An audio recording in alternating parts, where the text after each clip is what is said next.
कहानी उस घर की है जहां बहू और बेटी को एक माना जाता था, लेकिन फिर। अरे शिखा बेटा, तू रसोई में क्यों घुसी रहती है? जा, रोटी मैं बना लूंगी। नहीं नहीं माँ जी, आप बैठिए, बस सारा खाना बन ही गया है। श्वेता को बोल देती हूँ, वो खाना लगा देगी सबका। सॉरी भाभी, मेरे पास वक्त नहीं है। माँ, मुझे पैसे देना, पार्लर जाना है। हाँ हाँ चली जाना, भाभी को भी ले जाना। वो भी जाने को बोल रही थी पार्लर, पर पहले ना मदद कर दे उसके खाना लगाने में। देख माँ, वो बहू है, उसे बहू रहने देना, इतना सर पर मत चढ़ा भाभी को। श्वेता, ज्यादा मत बोला कर। बहू और बेटी में कोई फर्क नहीं होता है, जा जाकर काम कर। ननद को माँ का भाभी से इस तरह प्यार करना बिल्कुल अच्छा नहीं लगता।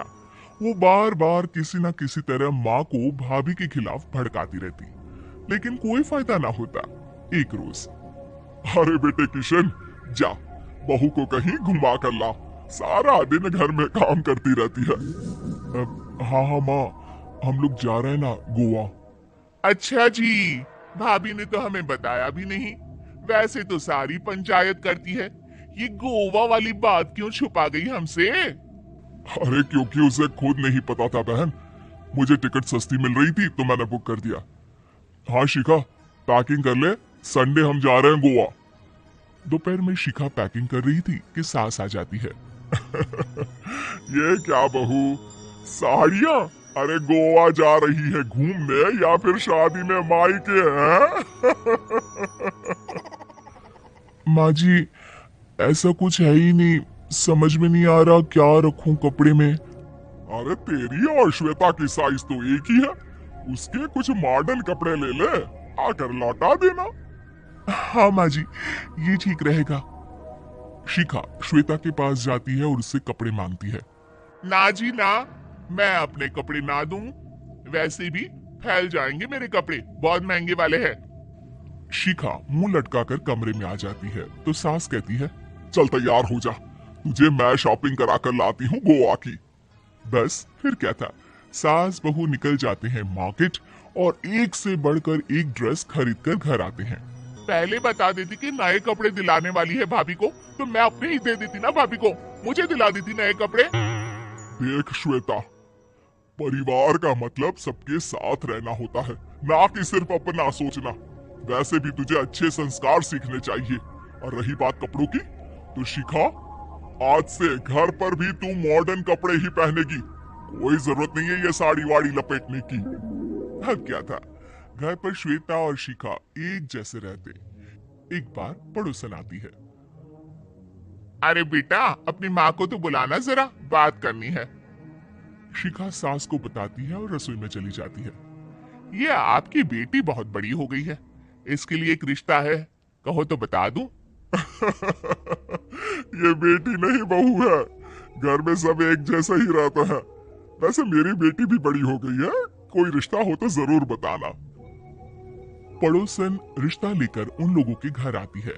तब श्वेता की होने वाली सास कहती है, तो ये घर है, कितने मंजिल का है? और ये बहू ने आपकी क्या पहन रखा है, जीन्स टॉप? अरे भाई, साड़ी वाड़ी नहीं है क्या इसके पास? देखिए, सर्दी है तो साड़ी में बहू कैसे मैनेज करती, वैसे पहनती है साड़ी भी।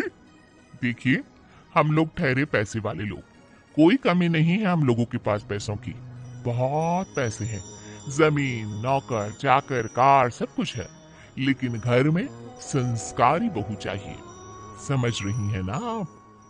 सास कुछ कहती कि श्वेता बोल पड़ती है, हाय रे, नौकर चाकर से लेकर जमीन, कार, पैसा, हाँ हाँ मुझे रिश्ता मंजूर है मुझे। अरे रुक जा श्वेता, मैं बात कर रही हूँ ना। देखिए, हम लोगों के घर इतनी आजादी नहीं मिलेगी। अरे हाँ कर देना माँ, हाँ कर दे जल्दी से। सास क्या करती, बेटी की शादी ऐसे घर में कर देती है जहाँ ना उनके विचार मिलते हैं और ना ही आचार। शादी के बाद एक रोज फोन पर, श्वेता बेटा, एक बार घर आ जा, बहुत दिल करता है तुझे देखने का। माँ, वो घर पर बहुत काम होता है, कैसे आऊं? बड़ा घर है, लेकिन आने जाने वालों की लाइन ही लगी रहती है। बेटा मैं तो जानती थी उस घर का हाल, लेकिन तू ही नहीं मान रही थी। माँ देख, हर घर का यही हाल है। तेरी बेटी को यहाँ घूंघट हटाने की परमिशन नहीं है और एक तरफ भाभी स्कर्ट पहनकर घूम रही है। बेटा मुझे क्या पता था कि मेरी बेटी को ससुराल के नाम पर पिंजरा मिल जाएगा। अच्छा माँ, फोन रखती हूँ, सास को गर्मा गर्म रोटी खिलानी है। तुम लोगों की तरह नहीं कि एक रोटी बनाओ, एक सब्जी बनाओ, फिर सारा दिन फ्री होकर घूमो। सास फोन तो रख देती है, लेकिन सोच में पड़ जाती है कि एक तरफ बेटी जिसे कोई आजादी नहीं, वहीं दूसरी तरफ बहू जिसे देखकर लगता ही नहीं कि उसकी शादी भी हुई है। अगली रोज, शिखा, अरे ओ शिखा। हाँ माँ, क्या हुआ? कुछ चाहिए आपको? मैं जिम जा रही थी। जिम के कपड़ों में बहू को देखकर सास को घूंघट में अपनी बेटी का ख्याल आता है। देख बहू, घर में बहू की तरह रहा कर। इतने टाइट कपड़े पहनकर जिम जाना पसंद नहीं मुझे। जा जाकर रोटी बना। रोटी? माँ अभी तो शाम के 6 बजे है, इस वक्त रोटी? अब क्या मेरे खाने पीने पर भी पहरा है? अरे जब मर्जी तब मैं अपने घर में खा भी नहीं सकती क्या? बहू को अजीब लगता है। वो समझ नहीं पाती कि जो सास कल तक इतनी सपोर्टिव थी, उन्हें अचानक से क्या हो गया। वो किचन में जाती है, गरम रोटी के साथ 2 तरह की सब्जी, रायता, सलाद सब लेकर सास के पास आती है। माँ जी, खाना।